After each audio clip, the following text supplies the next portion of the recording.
sih, kita tuh gereja kita tuh banyak yang baru. Di situ tuh ada kijang. Terus tuh lihat deh, ini hijau semua. Iya sih, lebih segar. Enak banget kan? Terus kayak gue lihat di Gua Maria tuh lantainya tuh dikasih rumput sintetis. Udah berubah dong ya. Parah, cozy banget. Kayaknya kita lebih nyaman untuk doa nggak sih? Banget. Terus juga depan tadi juga kayaknya agak berubah tuh, udah ada Iya, tanaman-tanaman makanya kan. jadi enak banget nggak sih lingkungannya tuh? Katanya sih yang inisiatif untuk nanam-nanam itu Romo Richard. Tahu nggak sih? Sama Richard. Heeh. Yang galak bukan sih? Jangan bilang Iya, galak iya, lah. iya. Kita kan belum terlalu kenal nih. Kita Benar. cari tahu dulu gimana. Iya, boleh tuh. Langsung Langsung tanya-tanya aja kali ya? Kita ajak semuanya untuk lebih Yuk. mengenal Romo Richard. Yuk teman-teman, kita ngobrol sama Romo Richard. Yuk. Yuk. Pagi Mas Arif. Pagi. Mas, gini, kita kan mau ketemu sama Romo Richard nih. Ada nggak ya Romo Richardnya? Sudah janjian? Udah kok. Oh, oke. Silakan tunggu. Oke, makasih Mas.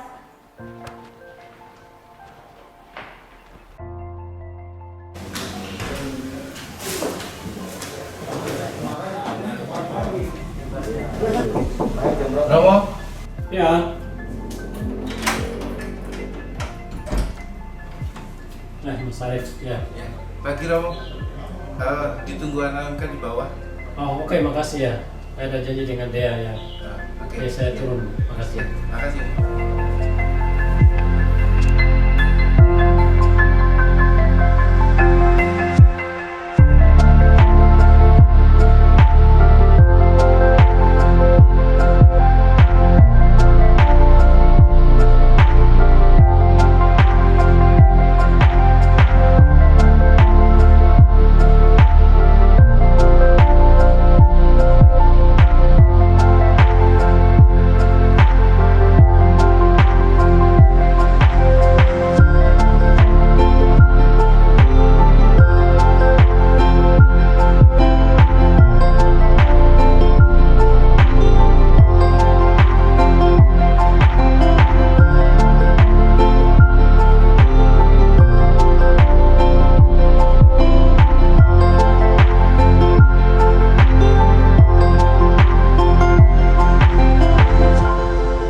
Romo kan bisa dibilang baru nih ya Romo di paroki Odilia ini. Iya. Boleh cerita nggak sih Romo itu dulunya sebelum di Odilia di mana sih berkaryanya? Ya. Saya tabisan diakon itu di bulan Januari akhir tahun 2014 di Jogja. Oh, Jogja. Beberapa hari kemudian lalu saya dikirim ke Batam dan saya menjalani masa diakonat di paroki Santo Damian Batam. Lalu per 9 Mei 2014 saya ditabiskan jadi imam juga di paroki yang sama di Santo Damian dan juga akhirnya saya bertugas di situ di paroki itu. Saya bertugas di paroki Damian selama 2 tahun. Sekaligus di waktu yang bersamaan saya urus rumah retret. Jadi saya bolak-balik gitu ya. Oke. Ke rumah retret pagi, sore balik ya. Jadi saya menyesuaikan jadwal gitu loh. Lalu setelah itu 2 tahun kemudian saya pindah ke Provinsialat Rumah Induk SSCC di Batam. Jadi pusat kami itu ada di Batam. Kurang lebih 3 tahun saya di rumah induk itu, tapi juga saya masih tetap ngurus rumah retret gitu. Ya, selain saya tim retret, pemberi retret, juga saya sebagai direktur waktu itu. Di semua hal itu saya lakuin gitu. Ya. Nah mungkin umat Odilia nih kurang tahu nih Romo latar belakang Romo kayak berasal dari keluarga mana atau daerah mana, boleh cerita nggak sih Romo? Saya dari Pulau Sumba. Sumba, bagus tuh pantainya ya Iya. Romo.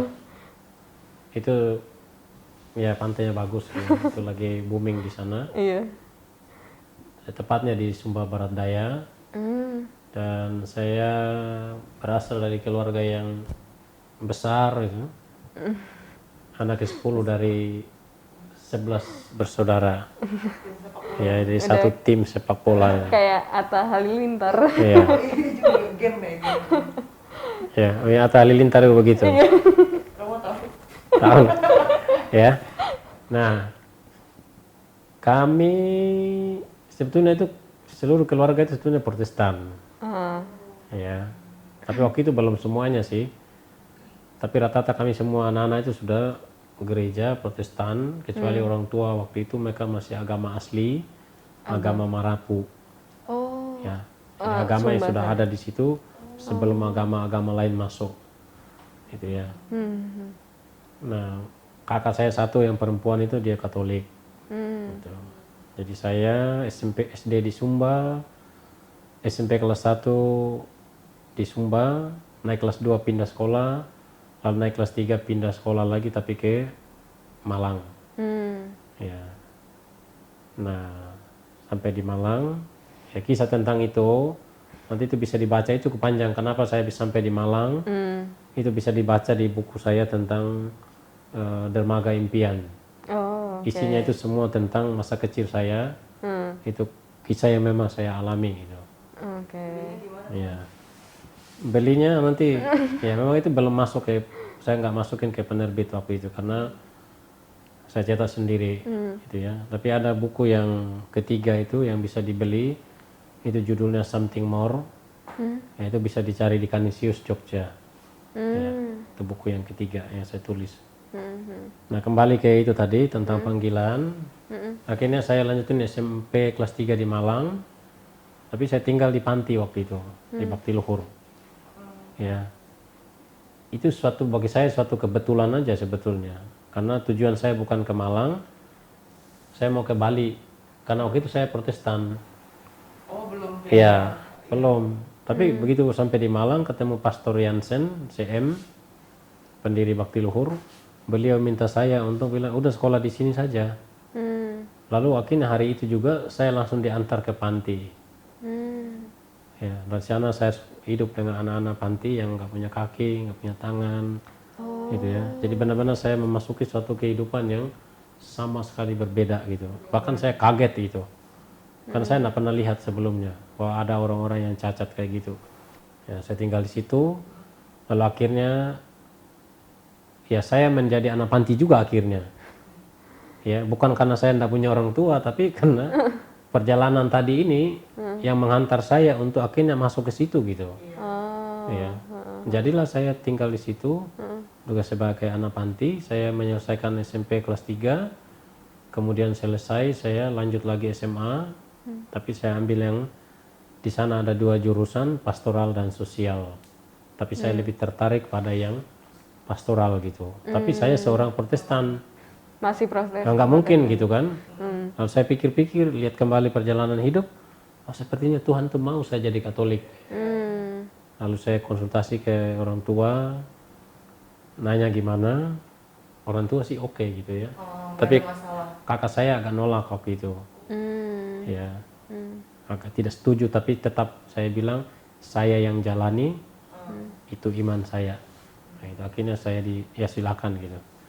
Jadilah saya masuk di SMA, Sekolah Menengah Pekerja Pastoral. Itu sekolahnya 4 tahun, 3 tahun teori dan 1 tahun praktek. Ya, jadi prakteknya itu pas naik di kelas 3. Jadi saya tinggalin dulu ke Sumba 1 tahun, lalu saya ya istilahnya di Sumba itu saya jadi semacam katekis lah selama 1 tahun. Mimpin ibadat, kemudian hari Minggu juga mimpin ibadat di stasi-stasi, ya berkhotbah. Di SMA itu saya sudah jadi guru agama sebetulnya. Ya, selesai setahun, itu tahun 2000. Selesai lalu saya balik ke Malang, lalu saya lanjutin kelas 3 selesai. Nah, setelah tamat ini SMA bingung mau kemana. Tuh teman-teman saya itu tiba-tiba bilang gini, yuk kita masuk seminari gitu kan. Wah, boleh juga itu gitu. Saya tidak pernah berpikir sebelumnya untuk jadi pastor, nggak ada. Memang saya suka dengan sosok Romo Jansen itu, ya. Memang pernah lah terbesit juga, aduh bagus juga ya nggak jadi pastor gitu ya. Tapi kepikiran untuk masuk seminari itu nggak ada gitu. Nah, ketika teman bilang, ayo kita coba ke ke seminari, langsung aja bilang, yuk. Nah, saya lamar beberapa tempat, ya bukan lamar juga sih. Pertama saya datangi yang SPD, ya wawancara dulu, nanya-nanya, ya kan. Tapi rupanya kayaknya saya kurang pas gitu. Oh, itu jadi kayak ngelamar kerja gitu Iya. ya? Oh. Iya kayak ngelamar kerja gitu, kita datang, apply, semua lengkap data-data semua. Ya, kemudian saya coba di CM Malang, juga nggak jadi. Saya coba Projo Surabaya, juga nggak jadi. Coba Redemptoris di Sumba, juga nggak jadi. Nah, akhirnya keinginan itu saya tamat SMA itu saya nggak langsung masuk seminari. Ya, teman saya masuk akhirnya, begitu tamat dia langsung masuk ke SPD dan saya masih lanjut kerja. Dan saya kerja di Madiun sebagai karyawan, jadi status saya bukan anak lagi tapi sebagai karyawan. Ya. Jadi saya kerja di Madiun selama 2 tahun. Tapi keinginan untuk jadi pastor itu masih gitu. Karena tadi itu diajak gitu kan. Saya masih kepikiran saya. Itu kan akhirnya saya apply lagi gitu kan. Dan akhirnya saya dapat di SSCC. Ya. Jadi tahun 2004 saya masuk. Agustus 2004 masuk di postulan SSCC. Kemudian ya di postulan itu 1,5 tahun. Ya istilahnya itu kayak semacam pengenalan dulu lah. Ya. Dan itu belajar bahasa Inggris yang intens, ya. Kemudian juga yang lain-lain, belajar hidup doa, ya. Karena kita masih baru kan dari luar, jadi itu harus. Setelah itu baru ke Filipina, 1,5 tahun, itu namanya masa novisiat, ya. Jadi dari tadi yang awalnya kami 14 orang, udah disaring nih. Ya, masuk ke jenjang berikut dari postulan ke novis udah ada penyaringan. Tadinya 14 orang yang berangkat ke Filipina, kami tinggal bertujuh. Sisanya keluar dan dikeluarkan ini kan. Fail gitu kasarnya. Ya. Berarti ada bukan yang fail lah, dalam artian mundur. ya kan ada standar-standar yang memang dipenuhi kan. Makanya jadi pastor aja itu enggak cukup mau gitu. Ya, Harus ada qualified. harus qualify gitu. Ya. Di Filipina 1,5 tahun, kemudian balik, lalu akhirnya lanjut ke Jogja dan sekolah di Kentungan, di Jogja di Sanata Dharma, Sanata Dharma. filsafat teologi. Ya 4 tahun selesai S1, kemudian saya praktek di Civita Youth Camp di Ciputat. Ya, rumah retret kan ya? Ya, saya setahun di situ menjalani masa tahun orientasi pastoral di tempat itu. Kemudian setahun selesai, lalu saya balik lagi ke Jogja, yang belajar teologi. Nah itu kurang lebih hampir ya 1,5 tahun ke 2 tahun lah. Kemudian barulah tabisan diakon, lalu jadi pastor gitu. Berarti di Civita itu magang gitu apa gimana? Ya praktek. Ya namanya top tahun orientasi pastoral. Jadi kita belajar lah ya tentang kegiatan pastoral itu apa, lalu kita mengimplementasikan juga apa yang kita pelajari di kampus kayak gitulah.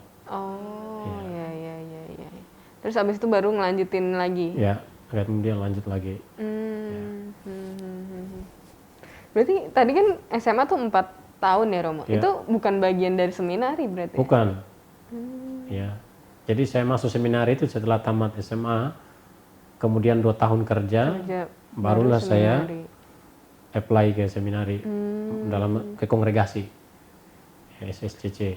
Gitu. Jadi seminari itu sambil kuliah yang teologi itu? Ya nanti begitu dari postulan, novisiat, dari novisiat masuk ke Jogja, namanya skolastikat. Itu full belajar, ya, full belajar. Itu masa pendidikan. Jadi benar-benar kita belajar di kampus. Gitu. Jadi tugas itu memang belajar gitu. Jadi bukan sambil belajar memang. Emang belajar. Memang itu tugas skolastikat. Jadi memang itu jenjang pendidikan untuk untuk universitas. Bikin skripsi juga nggak sih Romo? Ya, bikin skripsi. Oh iya. Ya, harus buat. Itu kan tugas akhir. Iya. Ya. Mo, kita kan nggak tahu nih. Ceritain dong Mo tahapan-tahapan di seminari sampai Romo tabisan. Ya. Seperti tadi saya bilang, jadi kalau di hidup membiara itu ada yang melewati seminari, ya. Misalnya seminari itu ada yang setingkat SMP, itu seminari kecil, lalu seminari menengah itu yang setingkat SMA, kemudian seminari tinggi itu yang udah kuliah. Sementara saya tidak melewati seminari. Jadi saya SMA sekolah menengah pekerja pastoral tadi itu. Ya bisa aja saya langsung apply gitu ya begitu tamat ya, tapi saya kerja dulu. Nah dari situ kita masuk yang namanya postulan. Jadi tingkatnya postulan, novisiat, skolastikat, nah itu. Kemudian ada istilah bilang teologan. Ya teologan itu udah yang belajar teologi lah. Ya kan? Tapi ya itu kurang lebih 3 itu sebetulnya tadi. Nah kurang lebih masa pendidikannya itu kalau kami yang dulu itu cukup lama, ya 10 tahun. Ya karena 1,5 tahun di postulan, 1,5 tahun di novis, gitu. Tapi juga di kongregasi lain bahkan ada yang lebih lama, ya bisa sampai 11, 12, 13 bahkan lebih, ya tergantung apa namanya sistem masing-masing kongregasi. Tapi secara umum kurang lebih itu sekitar 10 tahun lah untuk jadi seorang imam begitu. Ya, jadi itu sejak lulus dari SMA. Ya, kurang lebih 10 tahun masa pendidikan. Berarti tadi ada 4 tahap ya? Ya. 4 kan ya? Ya. Itu tapi kan yang kita awam nih, kita taunya kan ada sebutan frater, ada sebutan diakon. Iya. Nah Iya. itu gimana tuh? Inline sama yang tadi 4 kayak gimana? Jadi sebetulnya ya frater itu kan sebetulnya istilahnya saudara itu kan. Arti kata itu. Ya, frater saudara itu. Tapi karena mungkin kita terbiasa di sini begitu orang pokoknya masuk seminari udah dipanggil frater gitu kan. Ya udahlah gitu. Ya, padahal sebetulnya secara resmi itu ketika orang mengucapkan kaul pertama itu. Ya, jadi begitu dia mau diterima di kongregasi, dia harus mengucapkan kaul pertamanya. Ya, nah, jadi selama pendidikan itu dia biasa dipanggil sebagai frater. Nah, selesai masa pendidikannya, kemudian siap untuk ditabiskan. Nah, dia ditabiskan ke jenjang yang lebih tinggi, ya namanya tabisan diakon gitu. Nah, jadi secara tidak langsung mau boleh saya bilang kalau udah diakon itu berarti kan masa pendidikannya itu udah lewat lah. Yang paling tidak mengantar dia untuk sampai ke titik itu gitu loh, ke titik diakon.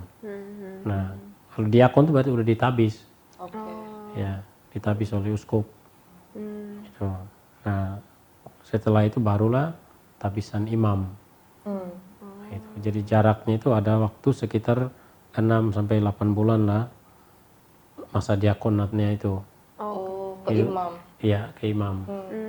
Tapi ada juga yang cepat gitu. Tergantung apa tuh? Cepat dalam artian bisa dipercepat karena situasi tertentu. Tapi menurut hukum gereja kan dia minimal itu 6 bulan itu kan. Ya, tapi kalau dia misalnya dipercepat ternyata cuma 2 bulan lebih udah ditabis, ya itu harus ada dispensasi khusus gitu, semacam izin khusus. Romo kan di Odilia ini berarti mulai dari Agustus 2019, benar ya Romo? Ya. Nah, first impression-nya gimana sih Romo tentang paroki ini? Ya, ketika di Batam dengar bahwa bilang saya akan ke Jakarta gitu ya, orang-orang di Batam bilang, wah pindah ke metropolitan katanya kan. Jadi membayangkan sesuatu yang apa namanya yang ya lebih maju dan sebagainya gitu ya. Memang sebelumnya saya pernah ke sini. Ya. Saya udah pernah ke paroki ini. Ya. Jadi saya kurang lebih tahu, tapi tentang lingkungannya segala macam di sekitar-sekitar itu saya nggak tahu. Cuma karena datang ke sini berkunjung gitu aja. Tapi ya kesan pertama sih memang ya kaget juga gitu. Kenapa? Kan udah berapa, saya terakhir ke sini tahun 2012 itu tabisannya Romo-Romo Sipri dan yang lain ya. Kurang lebih gereja itu masih sama gitu. Ya kan? Nggak ada suatu perubahan yang ya signifikan gitu ya.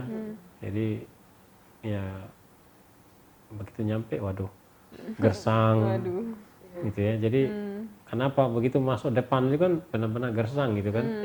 Yang tulisan Odilia depannya itu ya. Tapi bahwa dalam hati lain bilang oh ini suatu tantangan juga lah gitu loh. Ya bahwa kita harus berbuat sesuatu gitu. Ya. Dan ya pada akhirnya senang lah di sini gitu. Ya dalam perjalanan waktu juga menyesuaikan diri gitu. Karena pada prinsipnya itu kan kadang orang nanya, Romo gimana di situ, betah nggak gitu. Ya betah tidak betah tergantung kita lah. Ya menyesuaikan diri, berbuat apa di situ, ya kan. Emang ada suatu tempat yang nggak punya masalah gitu? Nggak ada. Iya benar. Ya di setiap tempat pasti ada pergumulannya sendiri gitu. Tapi bagaimana kita sendiri berhadapan dengan masalah-masalah itu gitu ya. Itulah emang tergantung itulah. Sehingga membuat kita itu betah, bahagia atau tidak ya tergantung itu. Gitu. Nah setelah Romo di sini nih dilihat-lihat kayak udah mulai hijau nih gereja kita nih. Taman-taman iya ada yang baru lah gitu. Itu sebenarnya maksud Romo apa sih? Ya. Tujuannya? Pada prinsipnya yang ada di pikiran saya itu begini. Ya ada keindahan itu yang memang kita tinggal nikmati gitu kan. Iya. Tapi ada juga keindahan yang harus kita buat gitu. Saya sudah pernah ke Eropa, ya, ke Holy Land, melihat keindahan. Saya ke London, ya, juga sering ke Singapura, juga beberapa tempat. Ya, saya udah mikir-mikir gitu ya. Orang pergi jauh-jauh liburan dan sebagainya habisin duit banyak, ya libur 2 minggu, sebulan atau seminggu, itu kan habisin duit bukan sedikit. Iya, jutaan. Mereka ngapain ke sana gitu? Ternyata orang-orang itu pergi melihat keindahan gitu. Nah, jadi begitu melihat di sini begitu gersang dan sebagainya, dan apalagi ini tempat doa yang harusnya kita rawat gitu ya. Ya gimana kita bisa berdoa dengan baik, ada kerinduan untuk datang ke sini kalau tempat kita sering bertemu ini nggak bagus gitu loh. Ya, kalau dalam arti tertentu nggak indah, ya kan? Indah itu bisa dalam macam hal, soal kebersihan, soal apa namanya, memperhatikan tata letak tanaman. Sebetulnya tanaman sini bukan kurang sebetulnya, cukup banyak. Tidak terawat. Cuman itu tidak terawat dan nggak ditata dengan baik, itu aja. Iya sih. Ya. Benar-benar. Nah, jadi harus punya selain ya keindahan tentang itu, tapi keindahan lain juga adalah ya keindahan kan dalam hal soal relasi, ya. Umat bagaimana membangun persaudaraan, ya. Itu kan kelihatan tuh. Ketika umat datang misa, ya, orang ada waktu nggak untuk berhenti sejenak habis misa, ngobrol-ngobrol, say hello, ya, nggak benar-benar begitu selesai misa langsung nyari mobil, Pulang. ke mall, ya kan?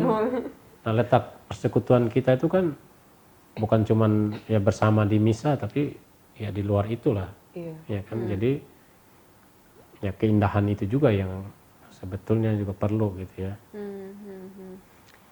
Berarti sebenarnya konsep apa sih Romo yang mau dibangun dari gereja ini? Konsepnya yang saya pikirin itu adalah membuat suatu tempat yang nyaman itu aja. Nyaman. Ya, sehingga ya yang pertama begitu saya sampai di sini kan saya bongkar tuh ruang adorasi gitu kan. Oh, oke. Ya. Kenapa itu tempat yang penting dan bagaimana menciptakan suatu ruangan yang benar-benar orang dengan kesibukan di luar masuk di tempat itu nyaman. ya, menjumpai Tuhan di situ gitu. Orang bisa berdoa dengan tenang. Siapa sih yang nggak suka apa namanya tempat yang ber-AC, yang bisa nyaman duduk berdoa? Orang akan nyaman. Ketimbang kalau sambil berdoa kipas-kipas itu orang lebih memilih yang ber-AC lah, ya kan? Fokus ke Yang kipas. nyaman gitu, tentu saja itu kan. Nah ini yang harus, yang ada di pikiran saya, oh apa yang bisa saya buat gitu kan. Ya saya mulai dulu dari membenahi taman-taman, hal-hal yang fisik yang bisa saya buat itu kan. Ya oke, saya mulai dari taman ya. Begitu nyampe, ya setiap jam 2 sore habis makan siang saya istirahat sebentar, jam 2 itu saya udah mulai macul di depan. Macul sendiri Ya, Romo. macul sendiri. Ya, nanam yang di pinggir jalan, kemudian di dalam. Lalu saya mulai pergi nyari bunga. Ya saya keliling tuh toko-toko bunga, bandingin harga. Wah. Ya. Kemudian juga saya datangkan tukang taman, nanya. Ya. Dan mengerjakan taman tuh bukan sedikit Iya. duitnya. Benar. Ya. Mahal. Boros. 3 tukang taman yang saya panggil itu rata-rata minta 80 juta. Wow. Buat untuk selebar apa? untuk benahi taman ini. Oh. Ya. Gila. Tapi kita kan nggak punya duit sebanyak itu. Iya. Makanya saya bilang ya saya bisa lakuin itu gitu loh. Tanpa harus ya apa yang bisa saya lakuin gitu. Kenapa? Ya kalau memang kamu punya duit sebanyak itu kan bisa dipakai untuk hal lain ya kan. Benar. Ya, kenapa juga harus sering apa namanya dalam artian oh itu semahal itu lalu harus mendatangkan orang sementara Bisa dilakukan kita sendiri. bisa lakukan sendiri gitu. Jadi ya nanam sendiri, aku nyari bunga sendiri, bahkan ngecat tembok itu kami sendiri ya dengan Romo Tino gitu ya. Jadi waktu untuk beres-beres itu. Jadi juga termasuk Gua Maria itu kami cat sendiri. Iya, Gua Ya, Maria cat udah ulang. ada rumput ya. Iya. Ya, jadi ya itu bisa dilakuin gitu loh tanpa harus selalu berpikir oh nanti cari tukang. Ya, maka yang ada di pikiran saya begini. Kalau kita bicara tentang misalnya tentang gereja ya. Bilang gereja renovasinya mahal dan sebagainya. Sebetulnya untuk saya enggak gitu. 7.800-an umat ini masa sih diantara kita nggak ada yang bisa kerja? Iya, benar. Masa sih nggak ada yang bisa pasang-pasang plafon? Yang bisa beresin kamar mandi yang bocor? Masa nggak ada orang itu? Tapi pertanyaannya adalah orang ini mau nggak nyari waktu untuk membenahi apa yang ada, apa-apa yang bisa dilakukan di gereja tanpa kita selalu bilang oh nanti cari tukang. Ya. Terus duitnya dari mana? Iya. Dari umat juga. Iya. Ya kan?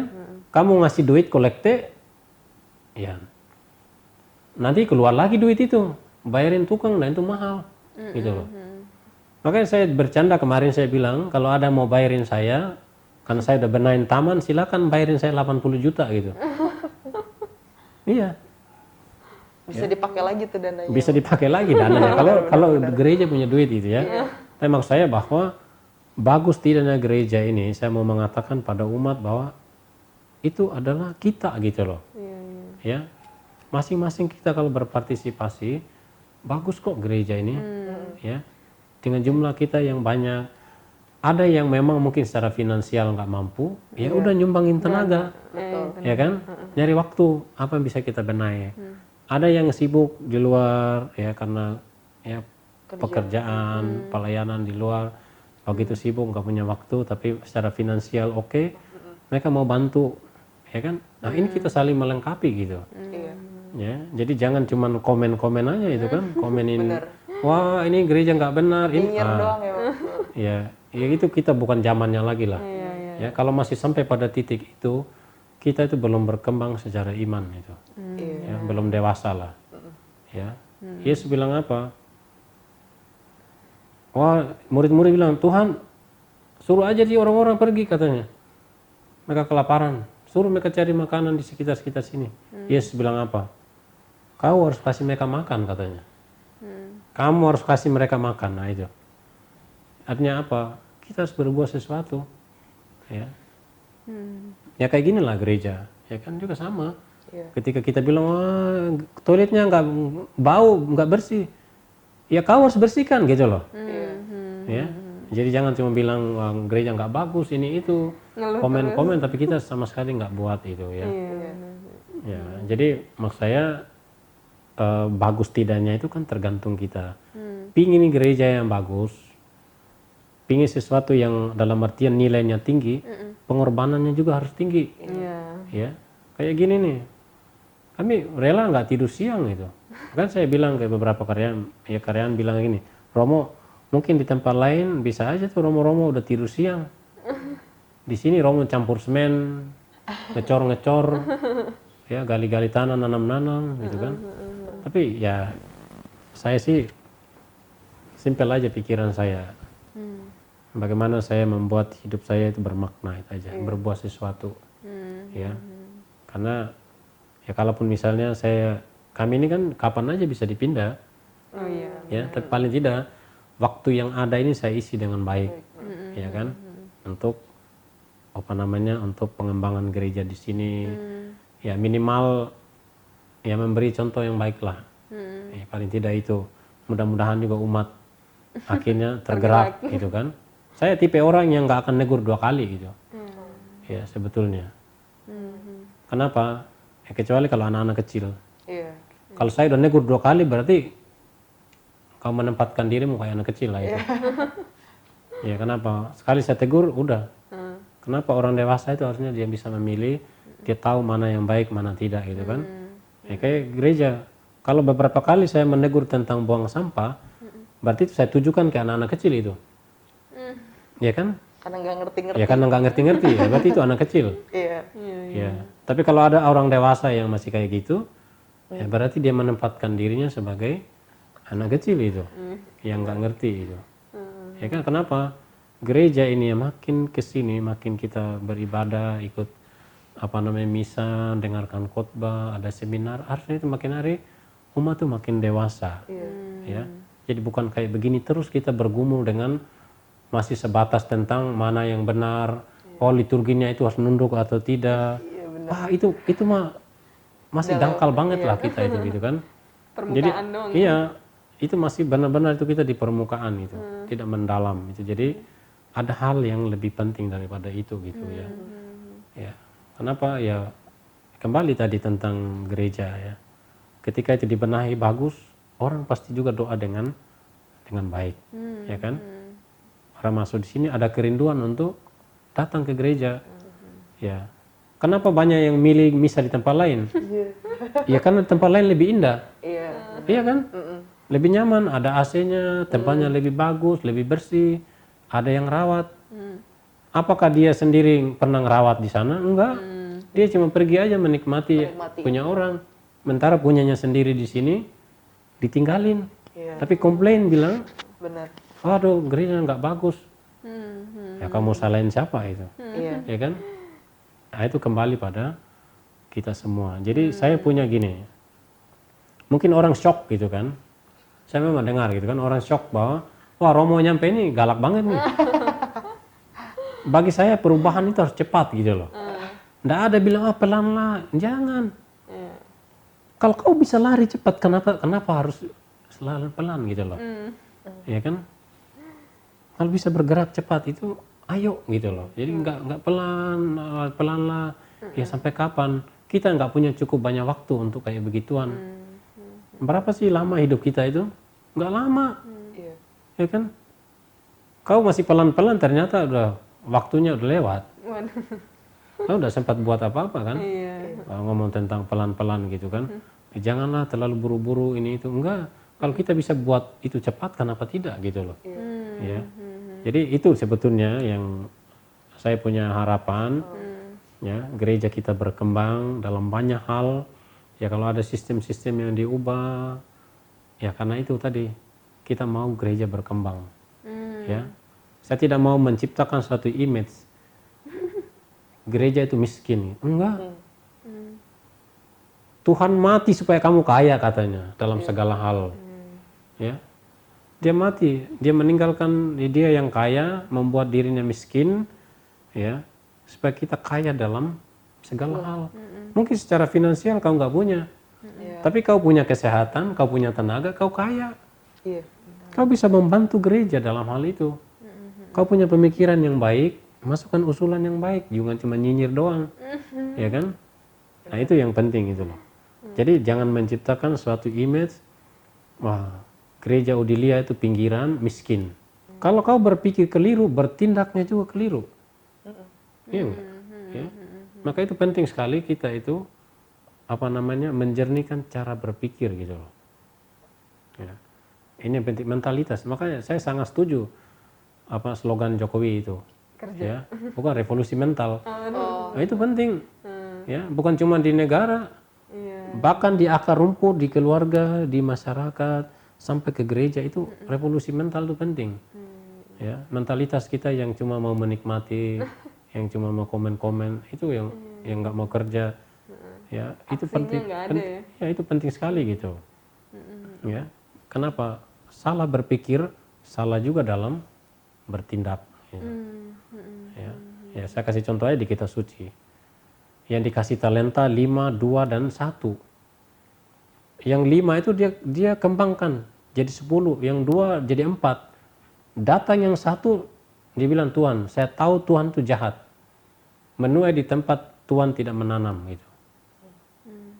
Lalu aku kubur katanya. Ini kan mindsetnya keliru nih. Dia memandang Tuhan secara salah, dia bertindak juga salah. Ya, sementara yang 2 itu bagus. Itu punya Tuhan semua, dikasih ke kita, ya udah kita kembangin. Nah, itu dia. Nah, ini. Jadi sebetulnya salah kalau ditanya tentang harapannya, impian dan harap gereja ini, ya saya mau gereja itu maju dalam banyak hal. Ya kan?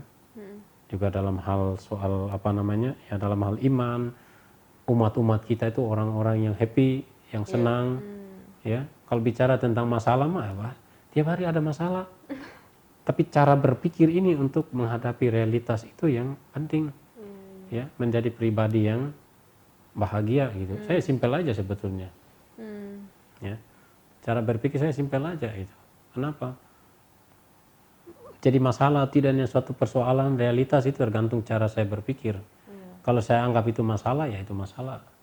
Ya. Kalau enggak, ya enggak. Ya kan? Nah ini. Jadi perubahan itu perlu. Ya. Kalau satu orang aja bisa membawa perubahan, apalagi kalau kita 8.000 orang gitu. Masing-masing membuat yang terbaik, ya kan? Ya. Tapi tentu saja bahwa masing-masing punya porsinya. Dalam pemberian diri itu masih punya porsi gitu ya. Tapi bahwa maksud saya bagaimana kita saling mendukung, apa yang baik, apa yang perlu gitu kan. Jadi dan bersama-sama ayo kita buat. Nah ini. Ya, jadi jangan baru rencana langsung bilang, wah masalahnya adalah, waduh. Belum apa-apa udah dianggap masalah itu. Ya kan cara berpikir kita begitu. Begitu mau dibuatin program langsung bilang, maaf Romo, masalahnya adalah. Nah ini belum masalah udah jadiin masalah itu. Ya kan? Bukannya kalau ada persoalan gimana solusinya supaya ini diatasi, ya kan? Itu yang selama di sini ya saya sering dengar begitu. Masalahnya adalah belum masalah itu gitu.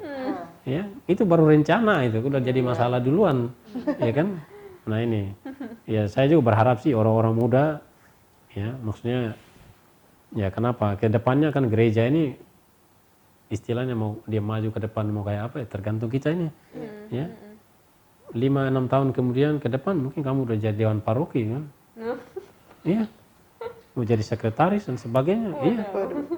Ya tergantung kita-kita yang masih muda ini juga sekarang ini bagaimana mempersiapkan diri dengan baik ya, belajar banyak hal gitu loh.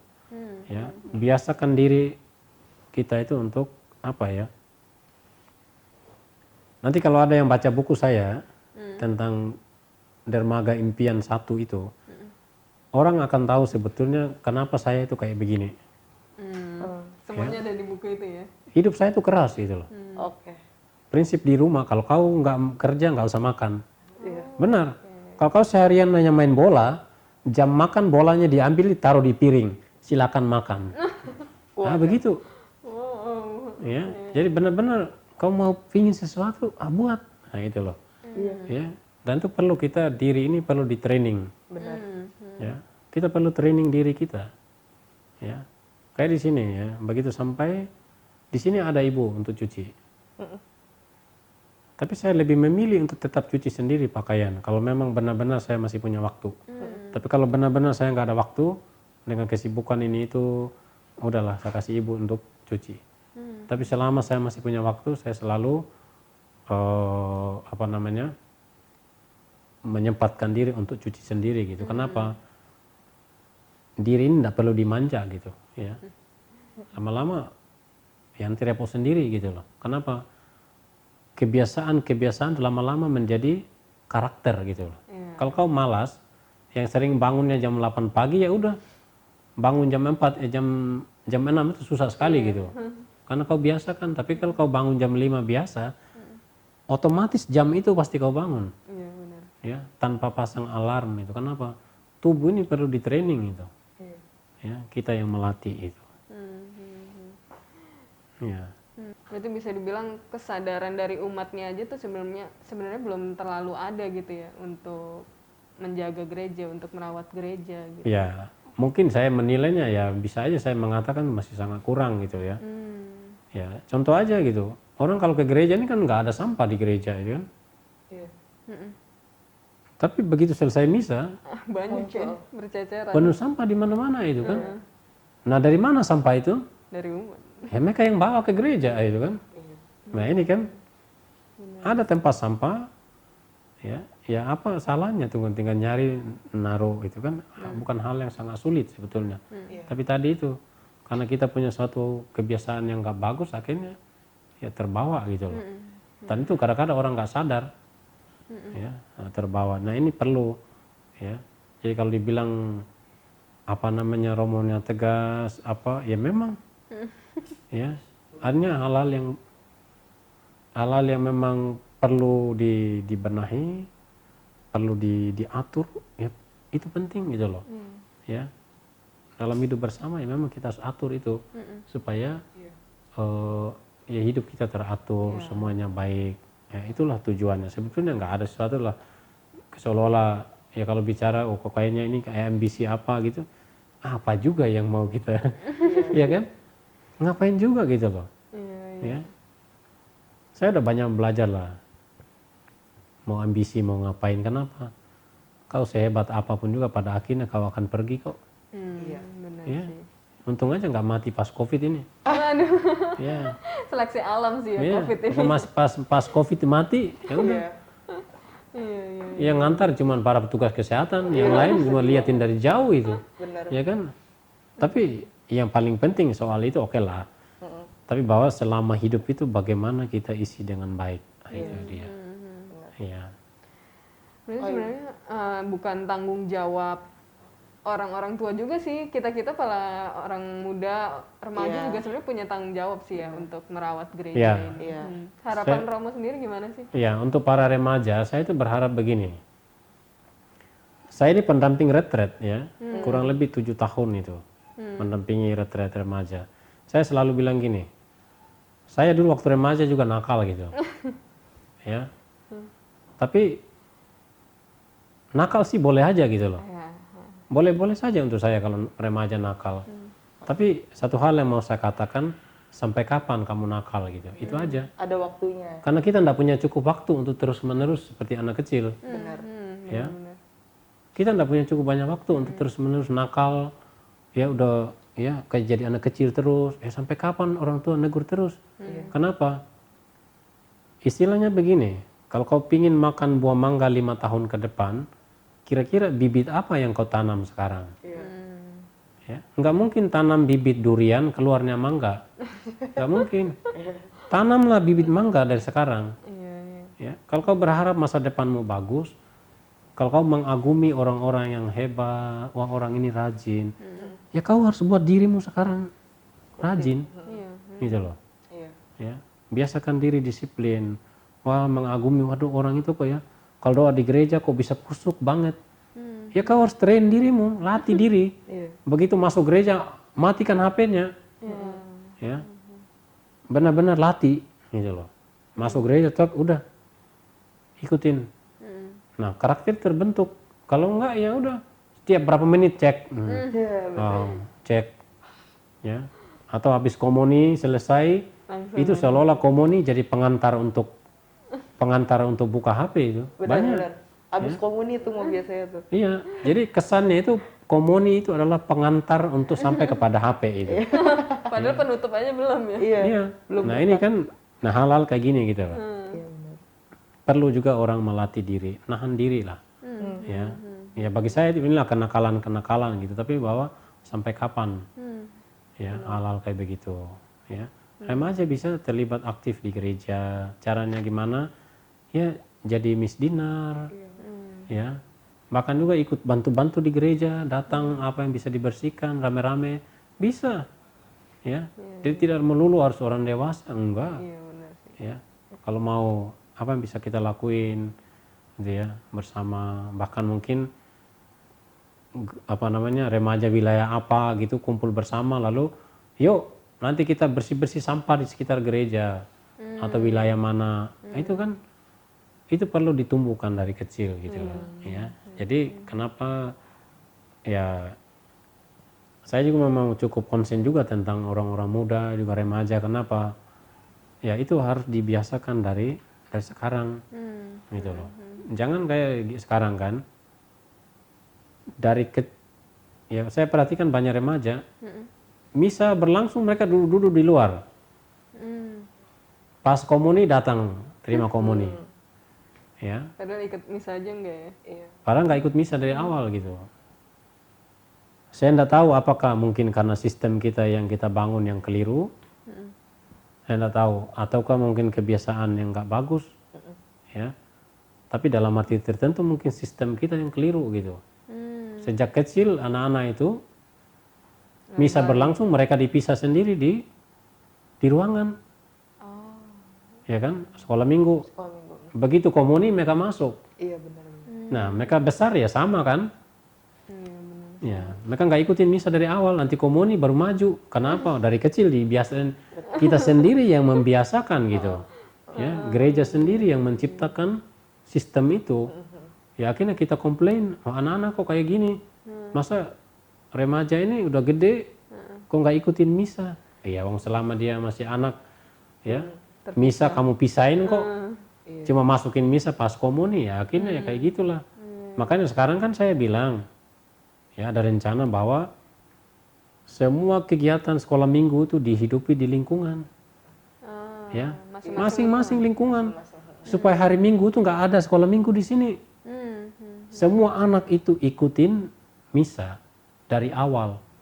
Mbak mungkin pantatnya itu kayak ada api, itu hal yang biasa kan, tapi itu perlu dibiasakan, ikutin secara penuh dari awal, ya pastilah nggak tenang sebang, tapi lama-lama juga terbiasa gitu ya.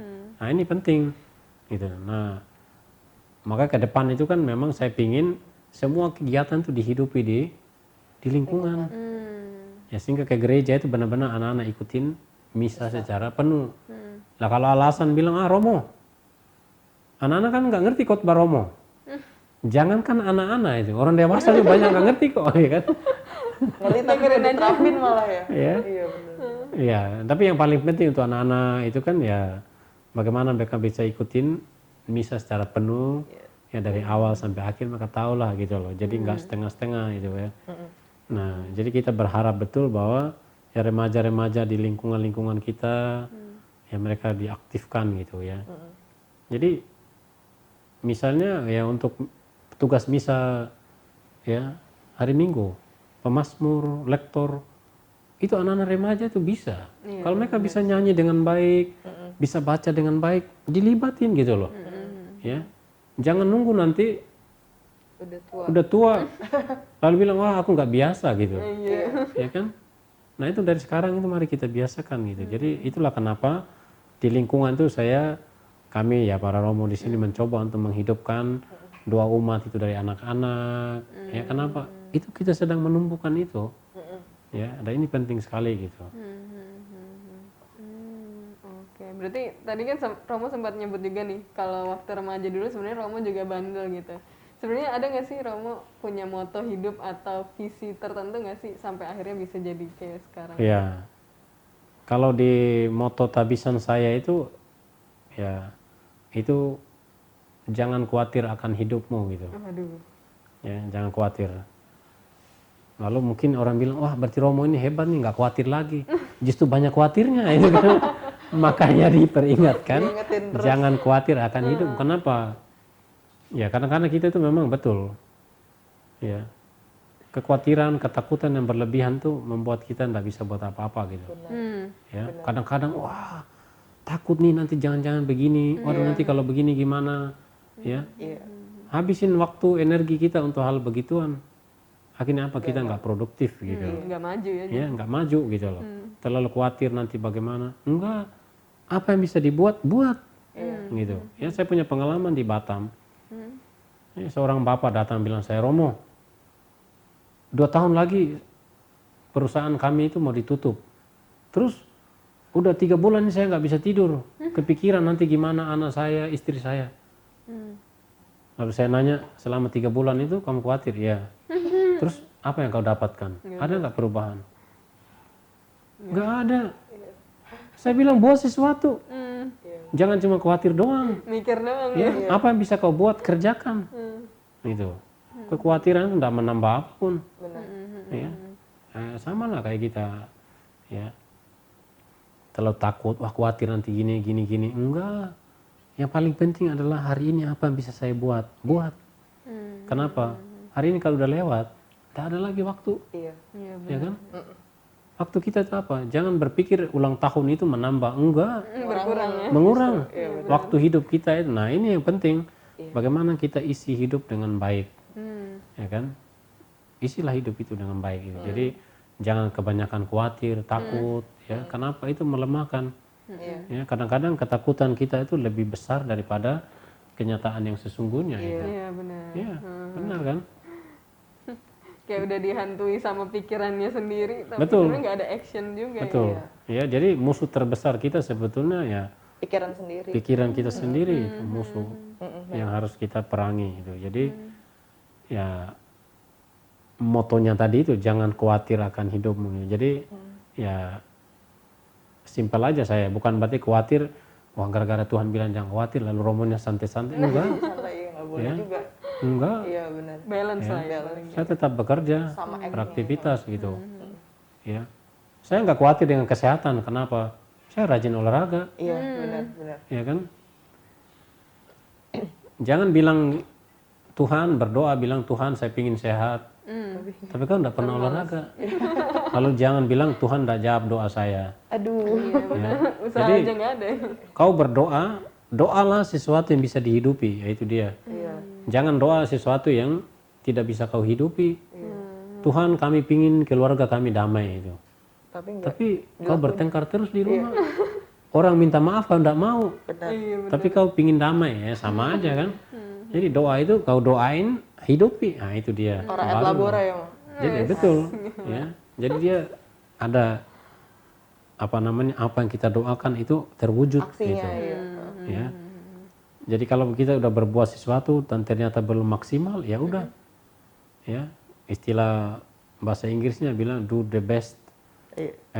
and the rest, ya. And Biarkan God do the Tuhan, rest, gitu ya. kan. Jadi nah itu penting sekali gitu loh.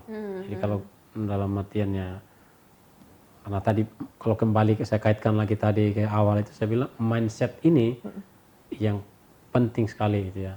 Merubah mentalitas kita, cara berpikir, ya ini penting. Ya, jangan berpikir bahwa oh gereja itu kaya, punya banyak duit, nah segala enggak. Kalau kau pikir gereja kaya berarti ya kita lah yang kaya itu, Iya. ya kan? Gitu loh. Kenapa enggak usah pikirlah tentang duitnya kemana segala macam? Enggak, gereja punya sistem lah itu, ya. Tapi bahwa ya bertanyalah pada diri, ya kan? Sejauh mana keterlibatan, keaktifan saya dalam semua kegiatan. Saya mendukung ya aktivitas-aktivitas itu ya. Ya minimal kalau ya saya bercanda kemarin saya bilang gini. Kalau kau nggak bisa kerja, nggak bisa menyumbang apa, minimal lakukanlah satu hal gitu. Ya apa itu? Minimal diamlah, nggak usah komen gitu kan. Gak usah nambah beban ya, Mau. Gak usah julid lah ya. Iya, jangan juga. Jadi ya, itu penting gitu loh. Artinya Oke, kita dukung ya. Ya, ayo, semangat, yuk gitu kan. Itu udah tidak buat apapun, lalu kita sering, karena apa? Kenapa saya omongin hal ini? Komen-komen inilah yang mematikan banyak aktivitas. Bener.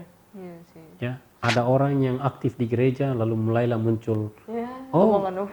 ya, ada lingkungan datang bantu di gereja, bersih-bersih segala macam, lalu mulailah ada yang komen, wah mereka lagi dapat proyek di gereja. Waduh. Nah ini kan, Internal sendiri tuh Mo ya. iya, Yang ngerusak. gitu loh. Akhirnya hal-hal kayak beginilah yang membuat kita tidak bisa aktif jadinya. Kenapa? Kata-kata ini yang sering dilontarkan, mempertanyakan gini-gini.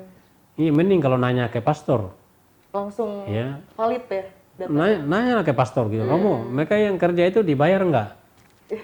Ya, ya kan lebih jelas kan? Iya. Tapi kan ngomongnya di luar, lalu orang dengar akhirnya membuat gereja kita itu tidak bagus ya kan? Maka betul apa yang dikatakan Fransiskus. Teroris yang paling mematikan zaman ini adalah tukang gosip katanya. Mereka mematikan karir, mematikan kreativitas orang, ya, mematikan relasi orang. Karena apa tadi itu? Kita dengar begini, oh dia ngomong gini-gini dan sebagainya. Akhirnya apa? Ya udahlah, kita tidak mau aktif lagi. Nah, gitu. Padahal belum tentu itu benar. Benar. Ya, kalaupun itu benar, misalnya orang-orang gini-gini, kalau kamu nggak aktif di gereja ya gereja inilah gereja. Gereja yang berdosa. Iya. Ya, benar. Inilah gereja. Kalau masih banyak hal di gereja kita nggak beres gini-gini, ya itulah kita. Jadi jangan membuat kita jadi nggak mau aktif. Enggak. Iya. Ya, gereja itu adalah kumpulan orang-orang berdosa yang berjuang untuk bertobat untuk hidup lebih baik. Ya, jangan karena ada orang bermasalah di lingkungan lalu kita bilang, kau ada masalah nggak usah aktif di lingkungan. Ya, bedakan masalah dengan dosa itu. Iya. Ya, itu beda. Masalah ya masalah, dosa ya dosa. Iya. Ya. Orang suami istri bertengkar itu masalah atau dosa? Masalah. Iya masalah. Ada Tapi kalau ada yang pergi ke tempat lain, hidup dengan bukan pasangannya, itu dosa. Nah, ini jadi batu sandungan di dalam gereja. Kalau orang kayak gini nggak boleh aktif, itu bisa masuk akal. Karena, tapi kalau orang yang bertengkar dan sebagainya, ya punya, ya itu kan masalah-masalah yang biasa ya kan, gitu loh. Jadi jangan sampai orang-orang bermasalah itu kita matikan dan nggak aktif di dalam kegiatan hanya gara-gara apa? Nah, kau bermasalah itu.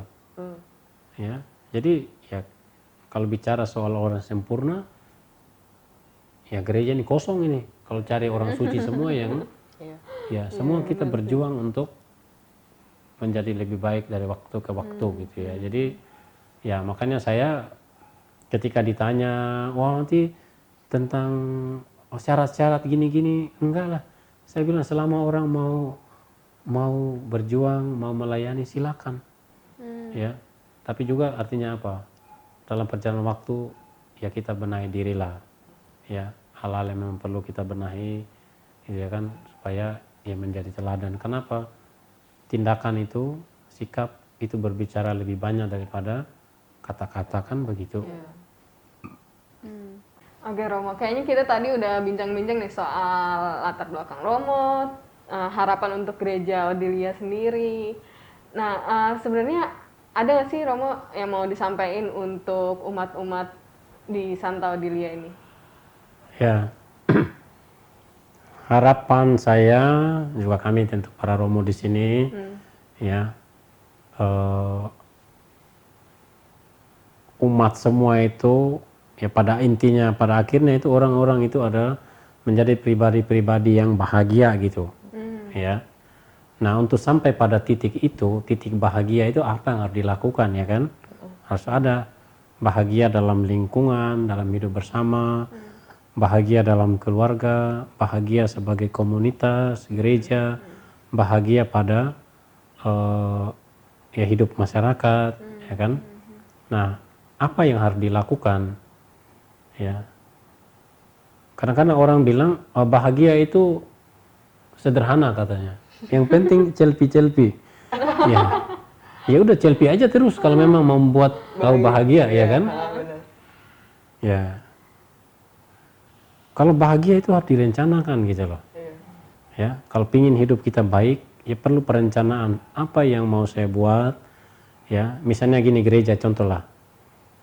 Lihat gereja nih, tahun depan itu gereja kita tuh harus kayak apa ya? Ya kan? 2 tahun kemudian kayak apa gereja kita? 3 tahun kemudian, 4 tahun, 5 tahun, 10 tahun. Orang harus punya suatu visi, misi, ya kan? Supaya kita makin dari waktu ke waktu berkembang gitu. Jadi bukan cuma berkembang dalam artian jumlah umat makin banyak, bukan itu, ya. Tapi kualitas hidup kita itu yang paling penting, ya. Bahwa di lingkungan itu kamu tinggal hanya beberapa orang Katolik, tapi kau punya pengaruh yang baik terhadap masyarakat, kau beri contoh yang baik tentang jaga lingkungan, tentang bagaimana berelasi. Nah, itulah yang kita harapkan gitu. Kenapa? Ya jangan berpikir, aduh orang-orang saudara-saudara dari agama lain itu kayaknya menakutkan. Jangan-jangan kita yang menakutkan gitu. Karena kita tidak pernah keluar untuk bersosialisasi. Orang bilang tak kenal maka, nah ini pepatah yang keliru gitu loh. Orang bilang tak kenal maka tak sayang, itu keliru pepatah itu. Harus diubah, tak kenal maka kenalan dong. Nah itu baru benar, ya kan? Iya, jadi kalau kau punya tetangga yang belum kau kenal, ya datang kenalan. Ya, jadi jangan pakai prinsip bilang tak kenal maka tak sayang. Nah ini itu bagi saya itu pepatah yang ngaco itu. Ya kan? Ngasih solusi ya, Bang? Iya, maksudnya bukan nggak ngasih solusi. Itu pepatah yang diajarkan dari kita masih kecil sampai sekarang. Seolah-olah kalau kita nggak kenal kita nggak sayang.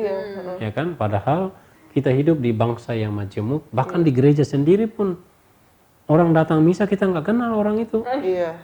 Tapi kalau pakai prinsip, bahkan jangankan kalian, kami aja para Romo, umat sebanyak itu kita nggak bisa hafal. Ya, tapi kan tidak berarti tak kenal maka tak sayang, gitu kan? Jadi yang Romo sayang, yang Romo kenal aja, ya kan? Iya, enggak lah, ya kan? Semua itu kita sayangi gitu.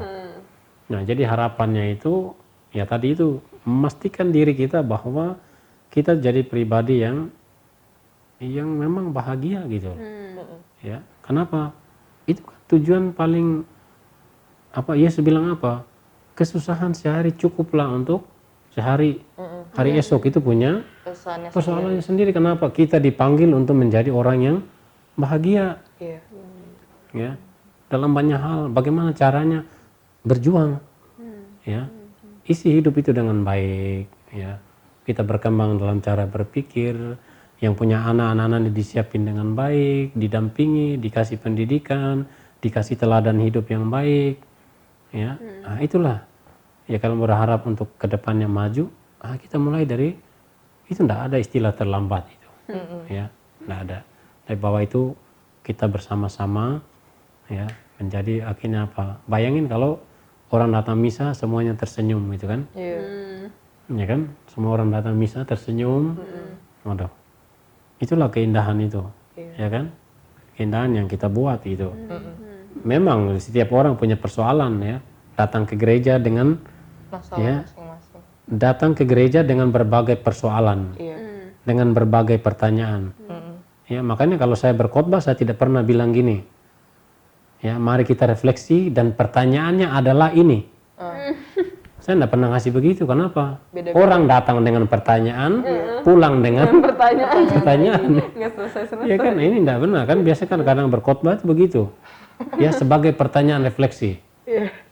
Ya, orang datang dengan pertanyaan, pulang dengan pertanyaan itu. Ya, pulang itu orang harus bahagia, harus senang gitu loh. Ikut misa, ini balik kita sudah diutus, apa yang kita buat? Ayo, begitu gitu. Jadi nggak datang dengan pertanyaan, pulang dengan juga dengan pertanyaan itu. Ya. Ya, jadi itu harapan saya, ya kita itu makin maju lah, ya dalam banyak hal. Gereja kita, nah itu. Oke. Jadi kita udah ngobrol banyak hal nih. Kita kayaknya udah cukup ya obrolan kita nih, udah panjang, udah banyak yang bisa kita pelajarin, kita ambil dari Romo juga. Jadi kayaknya kita mau pamit Makasih banyak Romo atas waktunya, atas sharing-sharingnya yang bagus banget. Semoga umat juga dapat ya Benar, poin dari supaya- yang diomongin dari betul. tadi dan bisa apa ya, take action lah Iya, ya, benar. nggak cuma Didengar ngomong. doang. Iya bener. Benar-benar. Gitu. Oke. Ya. Makasih banyak Romo. Terima kasih. Thank you. Ya, saya juga senang ya bisa sharing karena memang ya itu sharing-sharing terbatas ya kan. Iya. Juga bahkan di sini pun sekarang belum semua lingkungan tuh saya kunjungi. Ya kan? Ya mungkin dengan cara ini ya bisa berbagi, ya kita saling kenal ya kan. Sehingga kita itu nggak ada salah sangka oh gini-gini enggak. Ya. Karena banyak tuh umat ya jujur aja. Kenapa tuh? Ada yang bilang gini, mau ketemu Romo, terus minta ditemani gitu kan. Kenapa? Kalau ketemu Romo Richard tuh gemetaran gitu. Lah, Tuh, jangan ya tuh itu, jangan sampai Mo ya. ya emangnya aku mau ngapain gitu loh. Ya kan, maksudnya itu tadi, karena kita nggak mengenal, lalu hanya cuma menduga-duga. Makanya Ya kan, kalau nggak kenal jadi kenalan ya. Mo. kalau nggak kenal, kenalan gitu. Iya. Ya, semoga dari video ini ada point of view lain Iya. dari Romo Richard ya. Iya. Kalau nggak segitunya enggak kok. Tenang. Iya, Iya. Oke. Pasti ada maksud tujuan lain lah ya. iya.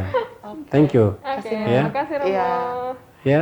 Ya, Nggak boleh salaman kita. Asik ya. salam. Nggak boleh.